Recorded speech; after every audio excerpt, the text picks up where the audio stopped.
Welcome students.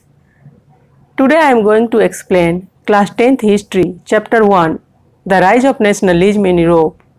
This is our 9th part Visualizing the Nation. Students, last video में हमने जाना कि किस तरह से ब्रिटेन एक नेशन स्टेट बना। उसने आयरलैंड, स्कॉटलैंड और हाईलैंड जैसे ओल्डर नेशन को अपने नेशन स्टेट में शामिल किया और उनकी लैंग्वेज, उनके ट्रेडिशंस सभी को दफन कर दिया यानी दबा दिया और इंग्लिश लैंग्वेज, इंग्लिश सॉन्ग और इंग्लिश ट्रेडिशन का प्रचार प्रसार किया।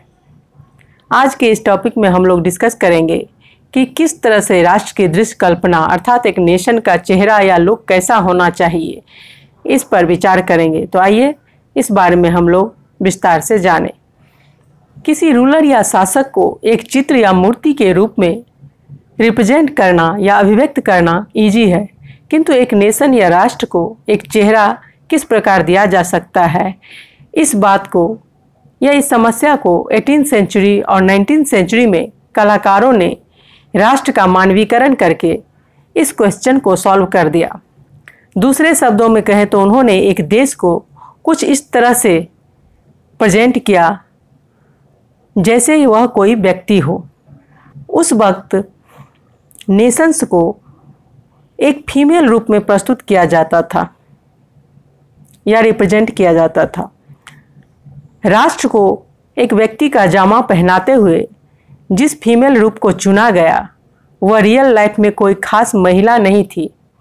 यह तो नेशन के अमूर्त विचार को ठोस रूप प्रदान करने का एक प्रयास था, अर्थात फीमेल फिगर को नेशन का सिंबल बनाया गया, यानी नेशन को एक फीमेल के रूप में रिप्रेजेंट किया गया।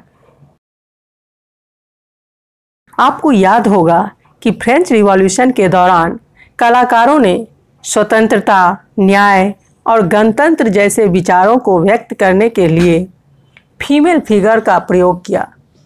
इन आदर्शों को विशेष वस्तुओं या प्रतीकों से व्यक्त किया गया था। जैसा कि आपको याद होगा, स्वतंत्रता का प्रतीक लाल टोपी या टूटी हुई जंजीरें और इंसाफ को आमतौर पर एक ऐसी महिला के प्रतीकात्मक रूप में व्यक्त किया जाता है जिसकी आंखों पर पट्टी बंधी हुई है और वह तराजू लिए हुए है, यानी न्याय की देवी के रूप में।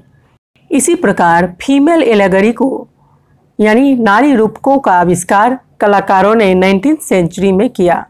फ्रांस में उसे लोकप्रिय ईसाई नाम मारियान दिया गया, जिसने जन राष्ट्र के विचार को रेखांकित किया यानी प्रस्तुत किया। उसके चिन्ह भी स्वतंत्रता और गणतंत्र के थे, लाल टोपी, तिरंगा और कलगी। मारियान की प्रतिमाएं या मूर्तियां पब्लिक प्लेसेस में, खासकर सार्वजनिक चौकों पर लगाई गई ताकि जनता को एकता के राष्ट्रीय प्रतीक की याद आती रहे और लोग उससे जुड़े रहें, उसके साथ तालमेल बिठा सकें। मारियान की छवि या चित्र सिक्कों और डाक टिकटों पर भी अंकित की गई, जैसा कि आप फिगर 16 में, जो कि 1850 में फ्रांस द्वारा जारी किया गया एक डाक टिकट को देख सकते हैं। इसमें मारियान की तस्वीर बनाई गई है जो फ्रेंच रिपब्लिक का प्रतिनिधित्व करती है। इसी प्रकार जर्मेनिया जर्मन राष्ट्र का रूप बन गई। इसी प्रकार जर्मेनिया जर्मन राष्ट्र की एक फीमेल एलेगरी बन गई, यानी एक नारी रूपक बन गई। जर्मेनिया ओक ट्रीज के लिप्स का मुकुट पहनती है क्योंकि जर्मन ओक ट्री के लिप्स को वीरता का प्रतीक मानते हैं। फिगर 17 में आप जर्मेनिया के चित्र को देख सकते हैं जो पेंटर फिलिप वेट के द्वारा 1848 में बनाया गया है। पेंटर ने इस पेंटिंग में जर्मेनिया के इस चित्र को कॉटन फ्लैग पर बनाया क्योंकि इसे सेंट पॉल चर्च की छत से लटकाना था और जहां मार्च 1848 में फ्रैंकफर्ट संसद बुलाई गई थी।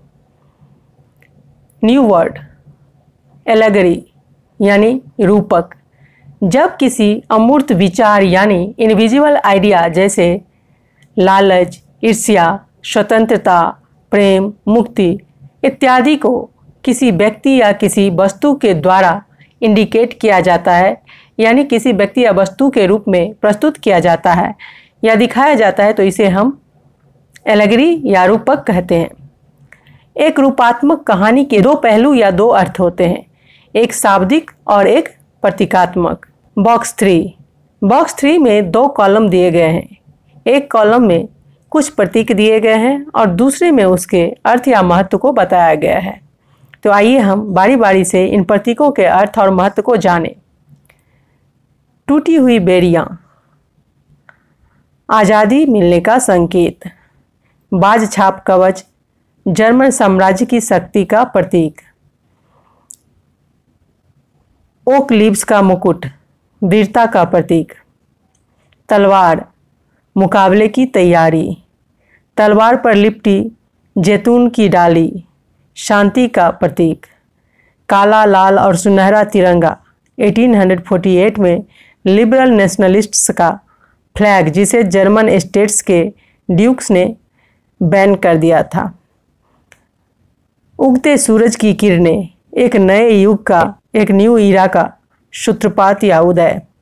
एक्टिविटी, अब आप बॉक्स में दिए गए चार्ट की सहायता से बेईत की जर्मेनिया के गुणों को पहचानिए और तस्वीर के सिंबॉलिक अर्थ की व्याख्या कीजिए।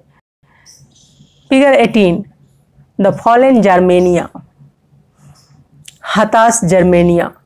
यह पेंटिंग जूलियस ह्यूबनर के द्वारा 1850 में बनाया गया।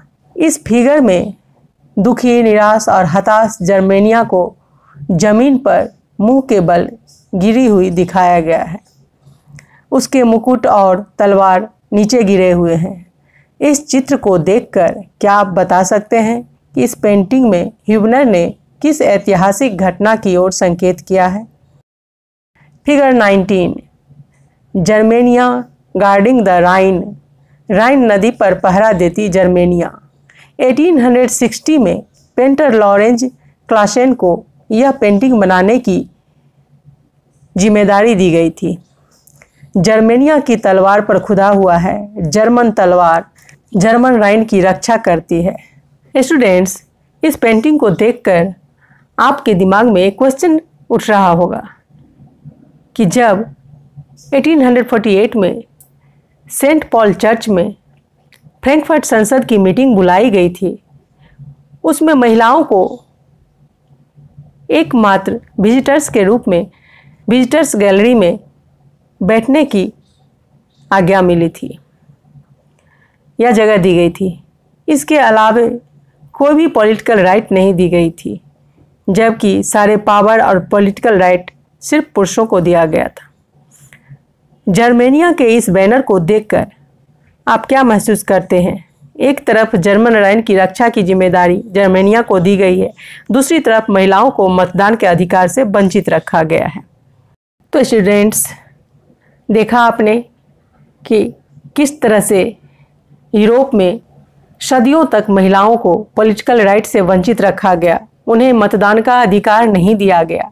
लेकिन जब जर्मनी, इटली, ब्रिटेन, फ्रांस, ये सारे देश एक नेशन स्टेट के रूप में उभरे तो इन्होंने एक नेशन के प्रतीक के रूप में फीमेल एलेगरी का इस्तेमाल किया, यानी एक नेशन को एक फीमेल फिगर के रूप में रिप्रेजेंट किया।